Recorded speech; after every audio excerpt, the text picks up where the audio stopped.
मो प्रिय माने प्रभु जीशुଙ୍କ नामରେ ଅଭିନନ୍ଦନ ଜ୍ଞାପନ କରୁଛି। ଆପଣମାନେ ସୁସ୍ଥ ସବଳ ଅଛନ୍ତି।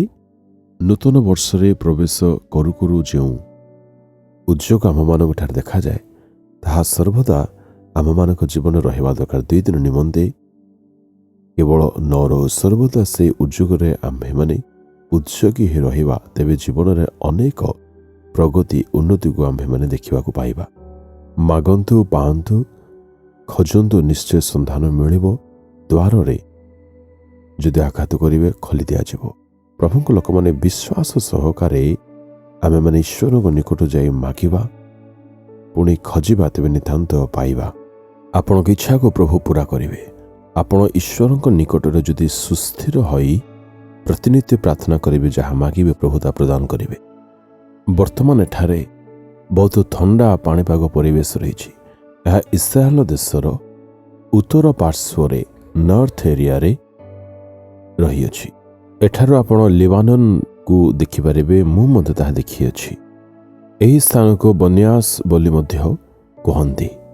ଏହି ସ୍ଥାନରୁ ହିଁ ଜର୍ଦ୍ଦନ ନଦୀର ଉତ୍ପତ୍ତି ହୋଇଅଛି, ପୁଣି ତାହା ଗାଲିଲି ସମୁଦ୍ରରେ ଯାଇ ମିଶିଥାଏ। ଏହାର ବହୁତ ଶାଖା ନଦୀଗୁଡ଼ିକ ଆପଣମାନେ ଦେଖିବାକୁ ପାଇବେ। ପୁଣି ପାଖରେ ୟର୍ମନ ପର୍ବତ ନାମରେ ଏକ ପର୍ବତ ରହିଛି, ତାହା ମଧ୍ୟ ଏହି ନଦୀ ପାଖରେ ରହିବାର ଆମେମାନେ ଦେଖିବାକୁ ପାଉ। ଏଠାରୁ ଏକ ସ୍ରୋତ ନିର୍ଗତ ହୋଇ ତାହା ଜର୍ଦ୍ଦନରେ ଯାଇକି ମିଶେ। ଏହାକୁ ଇତିହାସର ଏକ ଅଂଶ ବୋଲି କୁହାଯାଏ। ଏଠାକୁ ଯୁଦ୍ଧ ସମୟରେ କେହି ମଧ୍ୟ ଆସିପାରୁନଥିଲେ, କିନ୍ତୁ ବର୍ତ୍ତମାନ ଯୁଦ୍ଧ ସ୍ଥିର ଅବସ୍ଥାରେ ଥିବାରୁ ଆମ୍ଭେମାନେ ମଧ୍ୟ ଆସିବାରେ ସକ୍ଷମ ହୋଇପାରିଅଛୁ। ଆଜି ଆମ୍ଭେମାନେ ପଢ଼ିବା ଜିର୍ମିୟା 31:14 ପଦ। ଆମ୍ଭର ଲୋକମାନେ ଆମ୍ଭର ଉତ୍ତମତାରେ ପରିତୃପ୍ତ ହେବେ, ଏହା ସଦା ପ୍ରଭୁ କହନ୍ତି। ପରମେଶ୍ୱର ଆପଣା ଲୋକମାନଙ୍କୁ ଏହା କହିବାର ଆମ୍ଭେମାନେ ଏହି ସ୍ଥାନରେ ଦେଖୁଛୁ। ଆମ୍ଭେ ଆପଣା ଲୋକମାନଙ୍କୁ ପରିତୃପ୍ତ କରିବା ନିତାନ୍ତ। କିଛି ଲୋକମାନଙ୍କୁ ଭୋଜନ ସମ୍ବନ୍ଧରେ ପଚରାଗଲେ ସେମାନେ ଏହିପରି କହନ୍ତି, ବହୁତ ଭଲ ଥିଲା, ଆମେ ପେଟ ଭରି ଆଜି ଖାଇଅଛୁ। କିଛି ଲୋକମାନଙ୍କୁ ପଚାରିଲେ ସେମାନେ କହନ୍ତି, ହଁ ଚଳିବ, ଆମେ ଠିକ୍ ଠାକ୍ ଖାଇଅଛୁ। ଏହିପରି ଭିନ୍ନ ଭିନ୍ନ ଲୋକମାନଙ୍କର ମତ ଥାଏ। ସ୍ୱାଦିଷ୍ଟ ଭୋଜନ କରିବା ପରେ ଆପଣ ଅଧିକ ସନ୍ତୁଷ୍ଟ ପରିତୃପ୍ତ ଅନୁଭବ କରନ୍ତି। ପରମେଶ୍ୱର ତଦ୍ରୂପ ଆପଣଙ୍କୁ ଆଶୀର୍ବାଦ କରିବେ। ପ୍ରଭୁ ଯୀଶୁଙ୍କ ବାକ୍ୟ ଶୁଣିବା ନିମନ୍ତେ ହଜାର ହଜାର ଲୋକମାନେ ଆସିଲେ। ଥରେ ଗୋଟିଏ ସ୍ଥାନରେ ଏହିପରି ହେଲା। 5,000 ପୁରୁଷମାନେ ଥିଲେ। ସେମାନଙ୍କୁ ପ୍ରଭୁ ଯୀଶୁ 5 ଗୋଟି ରୋଟି 2ଟି ମାଛ ଦ୍ୱାରା ସମ୍ପୂର୍ଣ୍ଣ ପରିତୃପ୍ତ କରିଲେ। ସେଠାରେ କେବଳ ପୁରୁଷମାନଙ୍କ ସଂଖ୍ୟା ହିଁ 5,000 ଥିଲା। ପୁଣି ସମସ୍ତଙ୍କ ସଂଖ୍ୟା ଯଦି ଆମେମାନେ ଗଣନା କରିବା, ସ୍ତ୍ରୀ ପୁଣି ପୁଅ ଝିଅମାନଙ୍କ କମ୍ ସେ କମ୍ 16-17,000 ହେବ। ପ୍ରଭୁ ଯୀଶୁ ସେମାନଙ୍କୁ ଏହିପରି କହିନାହାନ୍ତି ଯେ ଅଳ୍ପ ସମୟ ପରେ ତ ଏମାନେ ଗୃହକୁ ଫେରିଯିବେ, ଅଳ୍ପ ଖାନା ଏମାନଙ୍କୁ ଦେଇ ଏମାନେ ପରିତୃପ୍ତ କରିଦେବା। ନାଇଁ, ସେ ପରିତୃପ୍ତ କରାଇଲେ।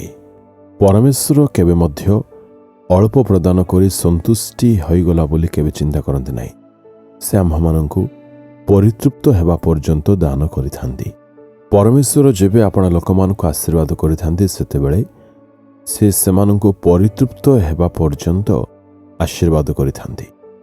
ଏଣୁ ଆମେମାନେ ପରମେଶ୍ୱରଙ୍କ ଦତ୍ତ ଆଶୀର୍ବାଦ ସମୂହ ନିମନ୍ତେ ତାଙ୍କୁ ଧନ୍ୟବାଦ କରୁଥିବା ଉଚିତ। ଆମ୍ଭମାନଙ୍କ ପରମେଶ୍ୱର ଆମ୍ଭମାନଙ୍କ ମାଗିବା ଅନୁସାରେ ସେ ତାଠାରୁ ବଢ଼ିକରି ଆମମାନଙ୍କୁ ଆଶୀର୍ବାଦ କରିଥାନ୍ତି। ଆପଣମାନେ ନିଶ୍ଚୟ ସ୍ୱୀକାର କରିବେ ଯେ ମୋର ଚିନ୍ତାର ବାହାରେ, ମୋ ମାଗିବାର ବାହାରେ ପରମେଶ୍ୱର ମୋତେ ଆଶୀର୍ବାଦ କରିଅଛନ୍ତି। ପରମେଶ୍ୱର ଏହିପରି କହନ୍ତି, ଆମ୍ଭେ ସମଗ୍ର ବିଶ୍ୱର, ପୃଥିବୀର, ସ୍ୱର୍ଗର, ତ୍ରିଭୁବନର ପରମେଶ୍ୱରଠୁ ଆମ୍ଭେ ସେମାନଙ୍କୁ ଆପଣା ହସ୍ତରେ ଗଠନ କରୁଛୁ। ଏଣୁ ସେମାନଙ୍କୁ ଆମ୍ଭେ ନିତାନ୍ତ ଆଶୀର୍ବାଦ କରିବା। ଯେହେତୁ ପରମେଶ୍ୱର ଆମ୍ଭମାନଙ୍କ ପିତା ଅଟନ୍ତି, ଏଣୁ ସେ ସର୍ବଦା ଆମ୍ଭମାନଙ୍କ ଆଶୀର୍ବାଦ କାମନା କରିଥାନ୍ତି। ସେ କହିବା ପାଇଁ ଚାହାନ୍ତି, ମୋର ପୁଅ, ମୋର ଝିଅ, ତୁମେ କ'ଣ ଆଜି ଇଚ୍ଛା କରୁଛ, ତାହା ଆମେ ନିତାନ୍ତ ପ୍ରଦାନ କରିବା। କ'ଣ ଦରକାର, କ'ଣ ଇଚ୍ଛା କରୁଛନ୍ତି? ଆପଣମାନେ ଯଦି ପ୍ରଭୁଙ୍କ ଚରଣରେ ବିଶ୍ୱାସ ସହକାରେ କହିବେ, ପ୍ରଭୁ ତୁମ ପ୍ରତିଜ୍ଞା ଅନୁସାରେ ମୁଁ ତୁମ୍ଭକୁ ଆଜି ମାଗୁଅଛି ପିତା, ସମ୍ପୂର୍ଣ୍ଣ ବିଶ୍ୱାସ ସହକାରେ ଆମେମାନେ ପ୍ରଭୁଙ୍କୁ କହିବା, ପ୍ରଭୁ ମୁଁ ତୁମ୍ଭର ପୁତ୍ର ଏବଂ କନ୍ୟା ଅଟେ। ଏହିପରି ବିଶ୍ୱାସରେ ମାଗିଲେ ପ୍ରଭୁ ନିତାନ୍ତ ପ୍ରଦାନ କରିବେ। ହେ ପ୍ରଭୁ, ମୁଁ ତୁମ୍ଭର ପୁତ୍ର ଏବଂ ତୁମ୍ଭର କନ୍ୟା, ତୁମ୍ଭେ ପରିତୃପ୍ତ ହେବା ଯାଏ ମୋତେ ଆଶୀର୍ବାଦ କରିବ, ଏହା ତୁମ୍ଭେ ବାକ୍ୟରେ ପ୍ରତିଜ୍ଞା କରିଅଛ। ତୁମ୍ଭେ ଯେଉଁ ପ୍ରତିଜ୍ଞା ମୋ ଜୀବନରେ ଆପଣ ପବିତ୍ର ଶାସ୍ତ୍ର ବାଇବଲ ମଧ୍ୟରେ କରିଅଛି ପ୍ରଭୁ, ତାହା ମୁଁ ଆଜି ମୋ ଜୀବନରେ ପରିବାର ଅନୁଭବ କରିବା ପାଇଁ ଚାହେଁ। ପରିତୃପ୍ତ ହେବା ପର୍ଯ୍ୟନ୍ତ ତୁମେ ମୋତେ ଆଜି ଆଶୀର୍ବାଦ କର। ତୁମ୍ଭ ପ୍ରତିଜ୍ଞା ପ୍ରମାଣେ ମୋ ଜୀବନରେ ତୁମେ ଆଶୀର୍ବାଦ କର ବୋଲି ଏହି ପ୍ରାର୍ଥନା ଯୀଶୁଙ୍କ ନାମରେ ମାଗୁଅଛି। ଆମେନ୍, ଆମେନ୍।